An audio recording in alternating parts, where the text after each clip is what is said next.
Halo, selamat pagi. Apa kabar Anda, Wang Kito Galo? Selamat berjumpa kembali dalam program berita seputar Ainyu Sumsel. Di saat Anda siap beraktivitas di pagi hari, saya Aulia Rahma siap menemani Anda dengan berbagai berita dan informasi menarik hari ini, Selasa 6 April 2021. Pemirsa, sajian utama hari ini antara lain, ular piton berukuran besar masuk ke rumah warga.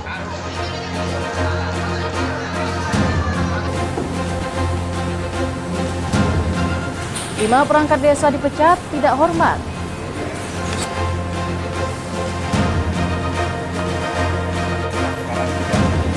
Dan jangan lewatkan penjual ikan hias raih cuan puluhan juta rupiah.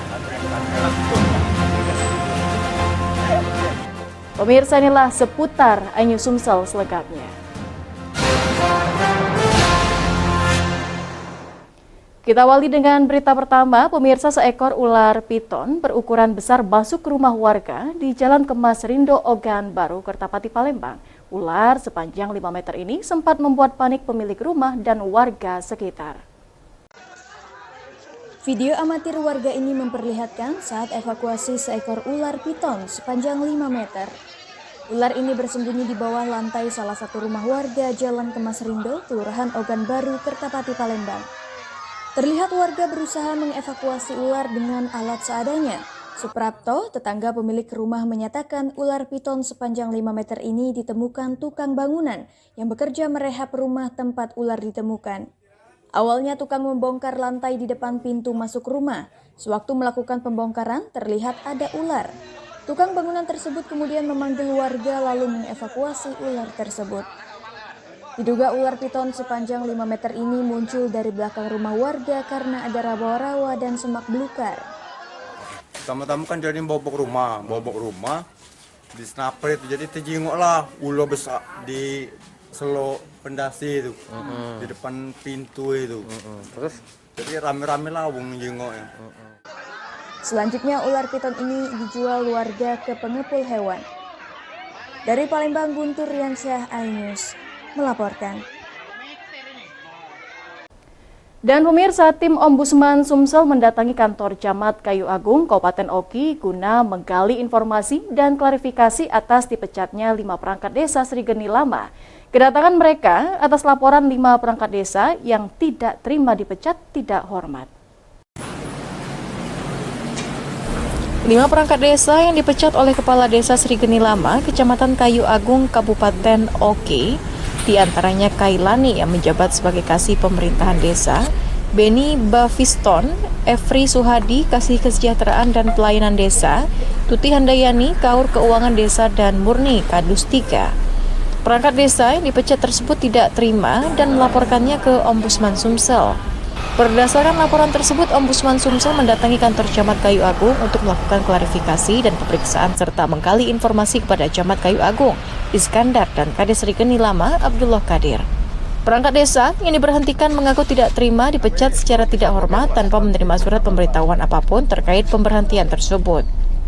Kita diberhentikan secara tidak hormat untuk perangkat-perangkatnya.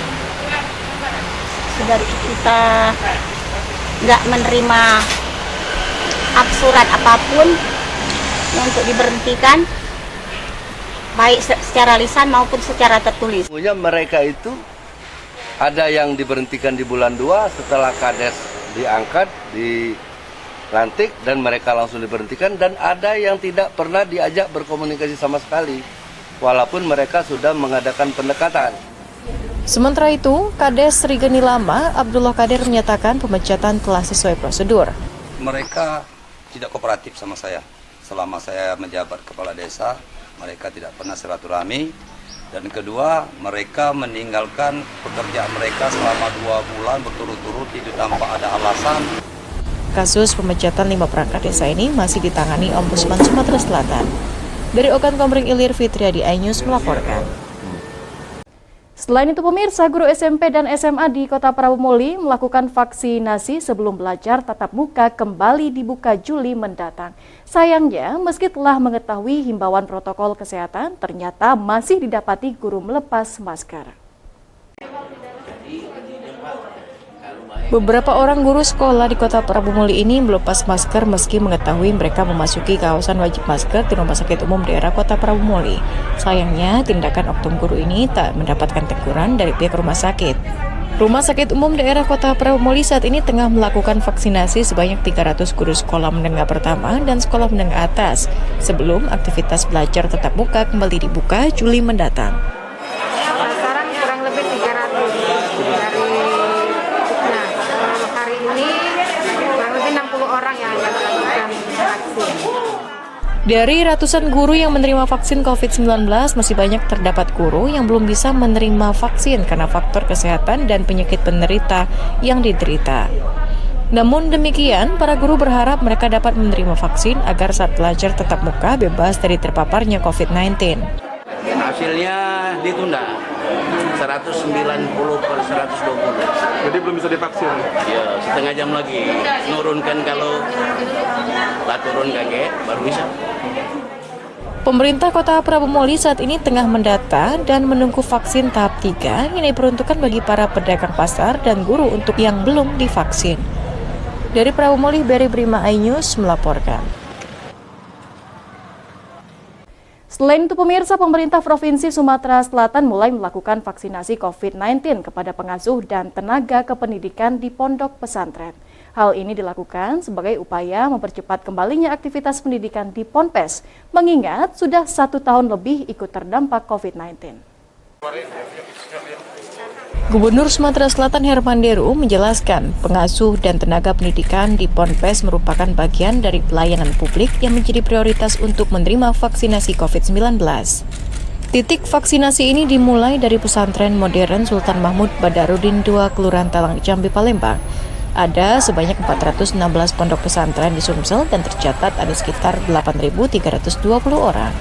Vaksinasi untuk pengasuh Ponpes ini dilakukan secara bertahap. Untuk tahap awal, suntik vaksinasi pertama untuk para pengasuh, artinya pimpinan-pimpinannya dulu divaksin di satu titik di Ponpes ini.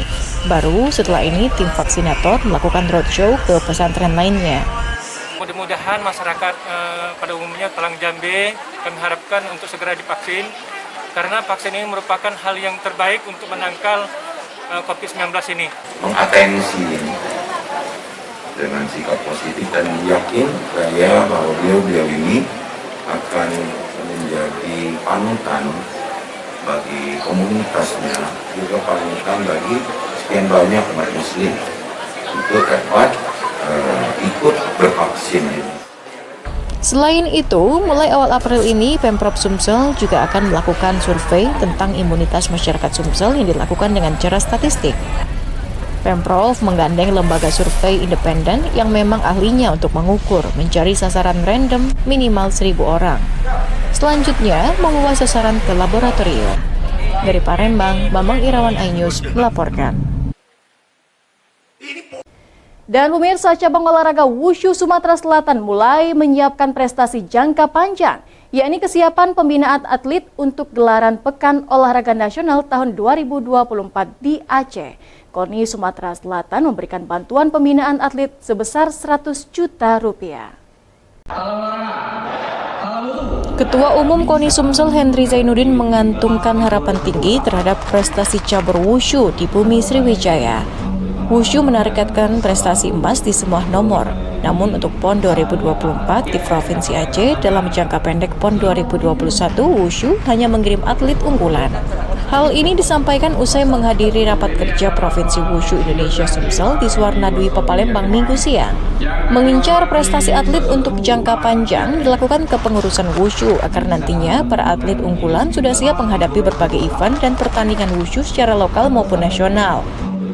Rakerda ini ingin emas di PON Aceh Sumut nanti sudah dipersiapkan dari sekarang. Jangka pendeknya adalah Porprov. Bagaimana Porprov di Oku Raya ini akan berhasil dan tentu memicu untuk supaya menggeliatkan Wushu di Sumatera Selatan. Ketua Umum Pemprov Wushu Indonesia Sumsel, M. Asrul Indrawan menambahkan, kegiatan jangka panjang menjadi poin penting untuk terobosan PON 2024. Sehingga Pemprov memerlukan program kerja sebagai penyemangat dengan sinergitas bersama KONI Provinsi.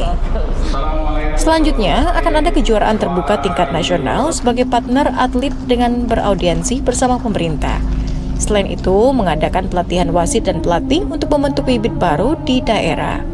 Ini kita ada pelatihan pelatih, wasit dan juri.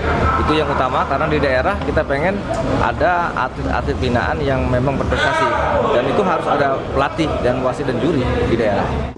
Melalui rapat kerja kepengurusan setiap provinsi, cabur wushu juga membahas banyak hal terkait apa saja yang dibutuhkan atlet, seperti peralatan latihan dan lainnya, sehingga nantinya antara Pemprov dan KONI setempat berupaya memfasilitasi keperluan menyeluruh. Dari Palembang, Mamang Irawan iNews melaporkan. Pemirsa, penjual ikan hias raih cuan puluhan juta rupiah di masa pandemi. Saksikan beritanya sesaat lagi.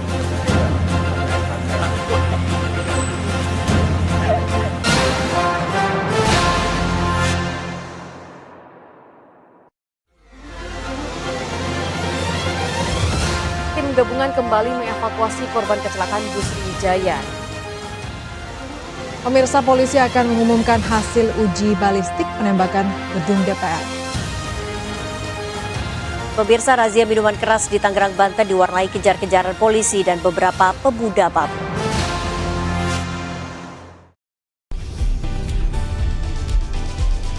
Atika Hasiholan yang lagi seneng banget karena ibunda Ratna Sarumpait akhirnya bebas bersyarat. Kali ini Ruben akan melaporkan oknum yang dianggap menghina Betan dan Thalia Onsu. Digelar di kediaman Jennifer, pasangan ini sampai merogoh kocek ratusan juta rupiah demi menggelar pesta meriah.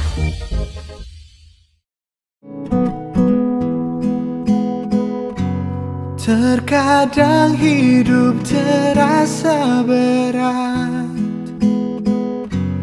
tak mengerti akan hidup ini. Namun di balik semua cobaan, Tuhan masih pedulikanmu. Kuatlah hatimu, hadapi masalah. Tegarkan langkahmu, hadapi semua. Dan berikan senyuman, masih ada harapan di jalinan kasihnya.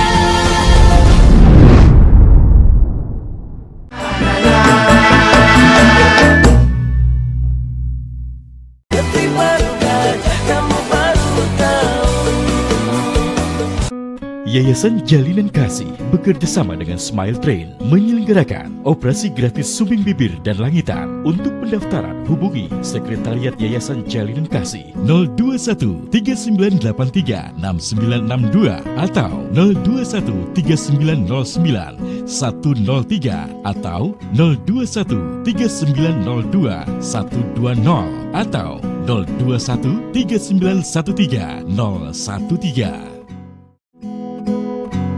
Terkadang hidup terasa berat, tak mengerti akan hidup ini. Namun di balik semua cobaan, Tuhan masih pedulikanmu.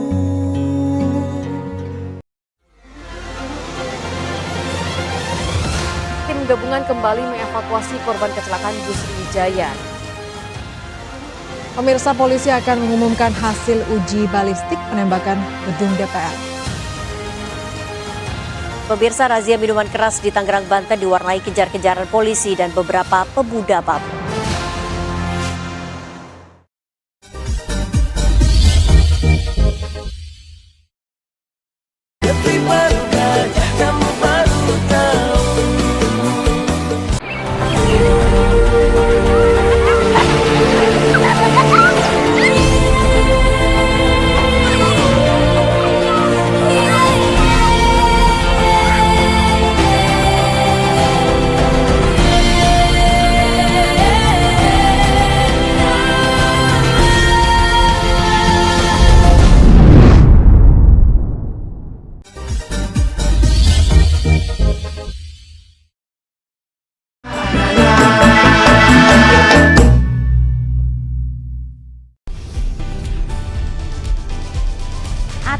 Holland yang lagi seneng banget karena ibunda Ratna Sarumpait akhirnya bebas bersyarat. Kali ini Ruben akan melaporkan oknum yang dianggap menghina Bethan dan Thalia Onsu. Digelar di kediaman Jennifer, pasangan ini sampai merogoh kocek ratusan juta rupiah demi menggelar pesta meriah.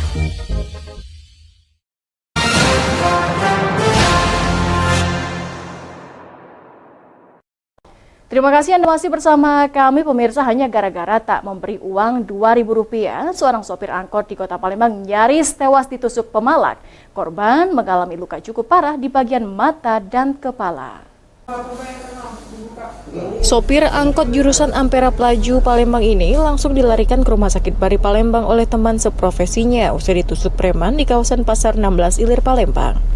Korban dilarikan ke rumah sakit untuk dilakukan perawatan medis lantaran mengalami luka tusuk cukup parah di bagian kepala dan mata.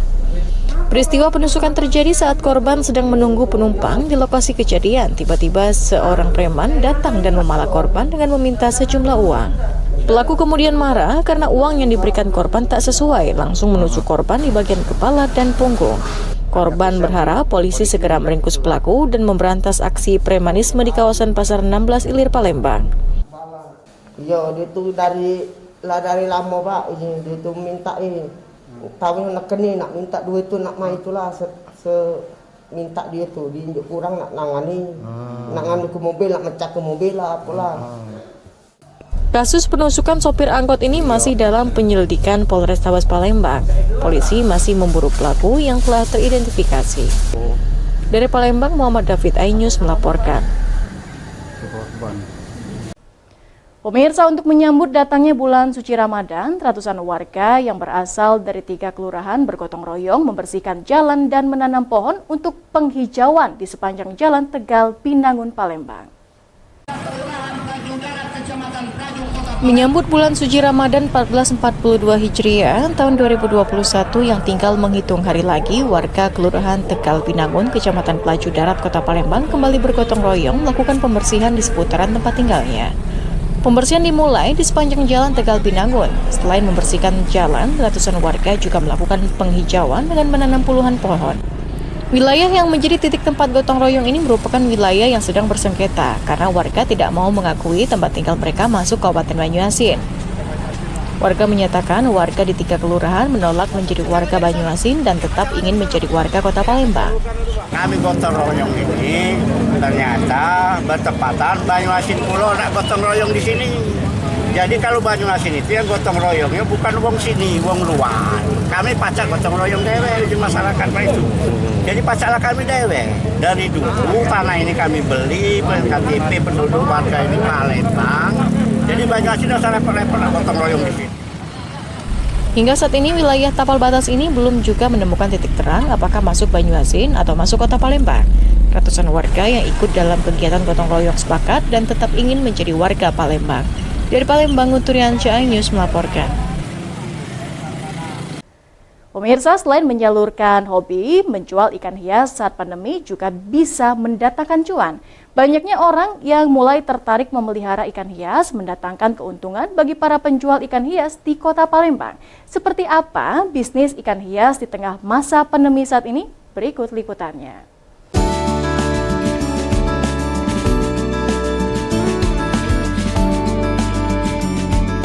Memelihara ikan hias bukan hanya untuk hiasan semata loh. Ikan hias ternyata juga dapat memberikan dampak positif bagi tubuh, seperti menghilangkan stres, menurunkan tekanan darah, dan juga menyehatkan jantung. Pemirsa, yuk kita lihat ikan-ikannya. Pemirsa, siapa sih yang tidak tertarik dengan ikan yang cantik dan mengemaskan ini? Ya, semua mata yang memandang tentunya akan terpesona melihat keindahan hewan satu ini. Bagi Anda yang merasa penat dengan aktivitas selama masa pandemi, memelihara ikan hias merupakan salah satu solusi untuk mengurangi stres loh. Antusiasme masyarakat terhadap ikan hias cukup tinggi saat masa pandemi. Ikan hias dipilih karena dapat menghilangkan stres dan menghilangkan jenuh. Penikmat ikan hias biasanya terdiri dari berbagai kalangan, baik anak-anak hingga orang tua. Lalu, salah seorang penjual ikan hias di Kota Palembang mampu meraup keuntungan hingga puluhan juta rupiah per bulan di masa pandemi. Hampir semua jenis ikan hias ini cukup digemari warga, mulai dari ikan emas koki jenis batik, koki panda, koi slayer hingga ikan aligator. Tak hanya itu, ia juga menjual jenis ikan cupang seperti giant, blue rim, hingga half moon. Perawatan kita memang benar-benar harus, usaha di ikan ini harus memang benar-benar ngerti. Artinya tidak sembarangan orang bisa gitu kan, karena sifat ikan ini sensitif ya. Banyu kotor aja dia bisa mati. Nikmat ikan hias ini biasanya terdiri dari berbagai kalangan, baik anak-anak hingga orang tua. Pemirsa, merawat ikan sama dengan merawat air. Jadi jagalah kualitas air Anda agar ikan selalu sehat. Dari Palembang, Kartika, iNews melaporkan. Dan pemirsa, informasi tadi sekaligus menutup perjumpaan kita pada pagi hari ini. Saya dan kru yang bertugas undur diri dari hadapan Anda. Selamat beraktivitas, saya Aulia Rahma, sampai jumpa.